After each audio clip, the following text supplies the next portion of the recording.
Assalamualaikum warahmatullahi wabarakatuh. Untuk sahabat botanikal, semoga kita diberi rezeki yang banyak, halal barokah, juga diberi kesehatan satu keluarga. Yang lagi sakit lekas sembuh, lekas beraktivitas.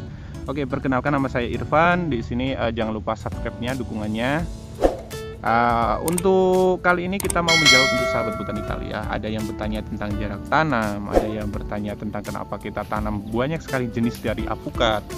Ada yang bertanya tentang perawatan ya, yaitu. Nah, kita langsung saja untuk pertanyaan yang pertama. Oke, pertanyaan yang pertama yaitu adalah tentang kenapa kita tanam apukat banyak sekali jenis ya. Tidak hanya apukat peluang, melainkan apukat Avozilla, Kuba, 034 dan lain-lain. Itu salah satunya jujur-jujuran karena memang kita itu menuju ke pembibitan, yang mana kita memberikan contoh dari indukannya langsung dan bisa dilihat untuk sahabat botanikal ya. Kita bisa merasakan, terus kita sharing untuk sahabat botanikal yang ingin membeli bibitnya kita. Jadi memang asli pembibit, kita jujur-jujuran aja asli pembibit. Nah, jika butuh bibit untuk sahabat botanikal, kontak yang ada di sini. Iklan dulu nggak apa-apa sekalian ya. Dan juga tentang kenapa kita tanam apukat banyak sekali jenis, yaitu karena dari segi apukat mempunyai marketnya sendiri-sendiri ya. Seperti halnya apukat peluang, apukat kendil, apukat aligator itu mempunyai marketnya sendiri-sendiri. Nah, ketika salah satu dari jenis apukat tersebut ditanam secara massal, pastilah harganya nanti akan turun. Nah, kalau semisalnya turun, kita mempunyai sabuk pengaman dengan apukat jenis yang lainnya. Nah, itu untuk dari segi pendapatan ya, dari segi pendapatan. Jadi untuk sahabat botanikal yang ingin menanam apukat misalnya berhektar-hektar, silahkan tanam dengan jenis-jenis beda-beda ya, jangan hanya satu, melainkan sekalian dikomplitin saja. Nah, seperti itu, biar nanti kalau semisalnya panen tidak hancur harganya. Kalau misalnya hancur harganya, ya kasihan para petani atau pengusaha yang sudah menanam dari apukat jenis tertentu itu ya, gitu. Untuk yang ketiga, sebagai pengalaman juga, kenapa kita melakukan kayak pengalaman gitu loh, itu juga sebagai alasan karena memang perawatan dari masing-masing apukat itu kadang berbeda-beda dari jenisnya ya. Kalau misalnya apukat peluang itu kan kayak kulitannya tipis, apukat bina itu kulitannya agak tebal, nah bulat lah gitu. Jadi kalau misalnya apukat kendil itu kulitannya juga tebal tapi isinya kuning dan lain-lain. Nah, itu mempunyai perawatan sendiri-sendiri ya.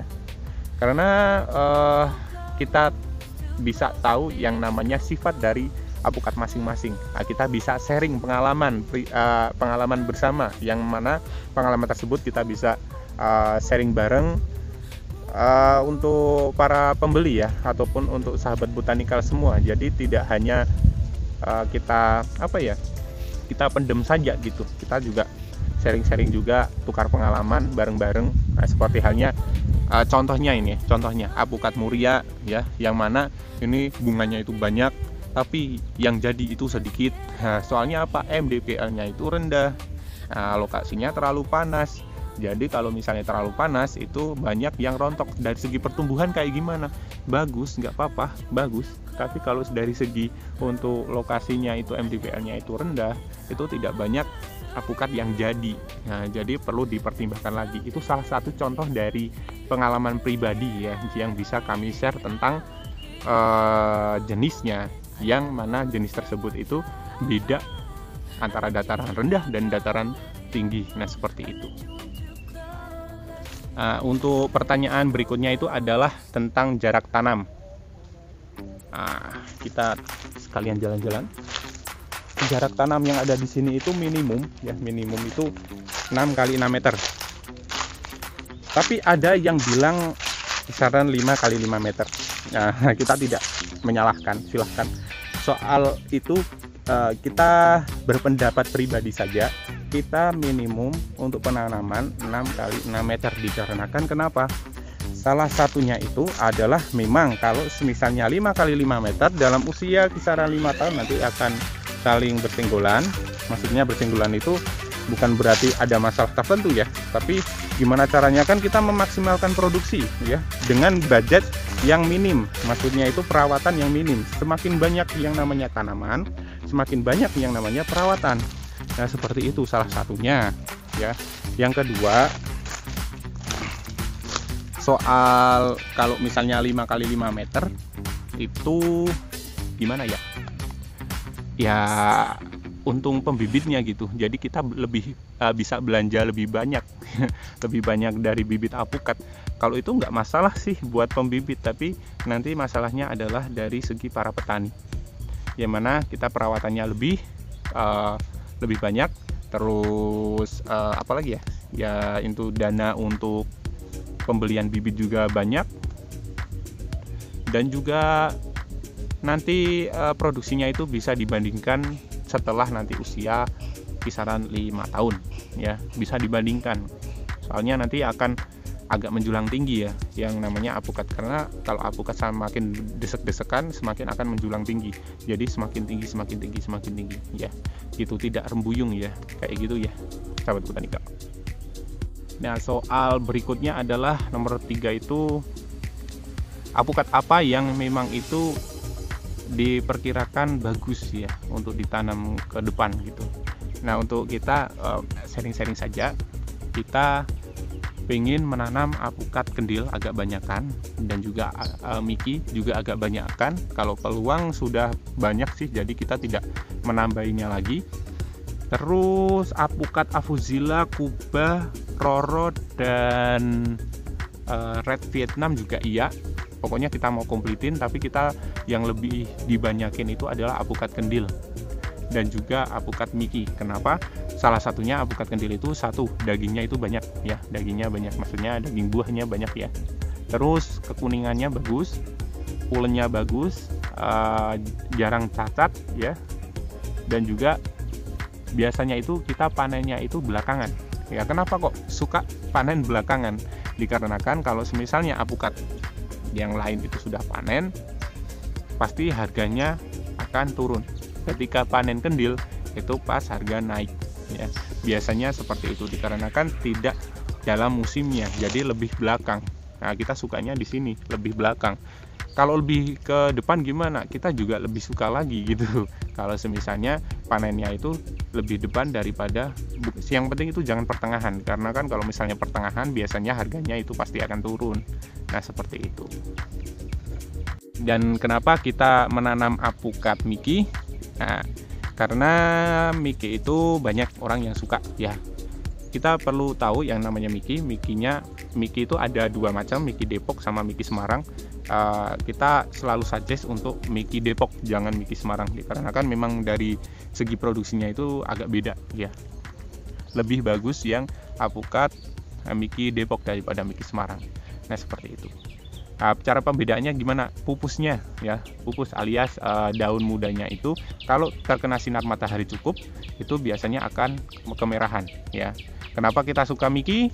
Dikarenakan kita menjual buahnya, menjual buah itu gampang gitu, mudah, dan harganya itu lumayan, seperti halnya kendil. Harganya juga lumayan, tidak ada cacat dan bagus. Cuman kendalanya itu kalau miki itu kan kalau sekilo kan 3 buah ya, kadang 3 buah kadang 2 buah ya sekilo itu, jadi memang kecil. Nah gitu ya, 3 buah. Terus yang enggak enak itu bijinya itu lebih besar, jadi dagingnya itu sedikit. Itu yang cuman jadi kendala sih, tapi dari segi rasa oke, dari segi produksi juga oke juga gitu.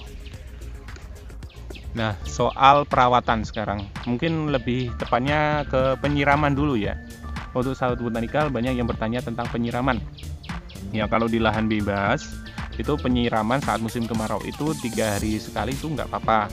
Tapi kalau misalnya di penter bag atau penteran, kita lihat ya tanahnya ya. Kalau misalnya lokasinya itu panas, 1 hari 1 kali itu harus disiram. Nah, 1 hari 1 kali itu harus disiram, dikarenakan kenapa? Kalau panas itu kan tanaman juga menguap kan gitu. Maksudnya kadar air yang ada di dalam alpukatnya tersebut, maksudnya pohonnya alpukat atau daunnya alpukat itu memerlukan asupan air juga gitu. Jadi lebih baik kalau misalnya lahannya itu terlalu panas, ya pengecoran alias penyiraman 2 kali. Kalau misalnya dikasih paranet biasanya itu beda ya, dikasih paranet entah itu yang 50% ataupun yang 70%. Nah, itu penyiraman mungkin 1 hari 1 kali itu udah bagus banget ya. Jadi melihat bibitnya itu apakah memang itu cukup air ataukah tidak. Kalau misalnya cukup air, nggak usah disiram juga nggak apa-apa kalau menggunakan paranet. Kalau enggak ya bagusnya itu dirutinkan. Nah seperti itu. Oke, pertanyaan yang keempat kalau nggak salah ya. Ini soal tumpang sari. Ada yang bilang tumpang sari itu tidak baik bagi alpukat dikarenakan nanti penyakit yang ada di, misalnya kita menanam jeruk ya, bisa menulari ke alpukat. Nah seperti itu ya. Maaf, kita langsung tepi saja. Silahkan menanam salah satu lahan ya, misalnya salah lahan ini kita tanam dengan jenis-jenis yang lainnya. Nah, kita selalu merekomendasikan untuk menggunakan sistem tumpang sari. Kenapa kok menggunakan sistem tumpang sari? Kita tidak tahu yang namanya future. Jadi jangan meninggalkan yang namanya tanaman yang sudah menghasilkan, yang sudah menghidupi. Dikarenakan apa? Kita tidak tahu yang namanya masa depan itu kayak gimana. Apakah memang itu prospek alpukat itu selalu bagus seperti ini ataukah tidak? Nah, ya kayak gitu. Jadi jangan meninggalkan yang namanya tanaman yang sudah menghidupi ya.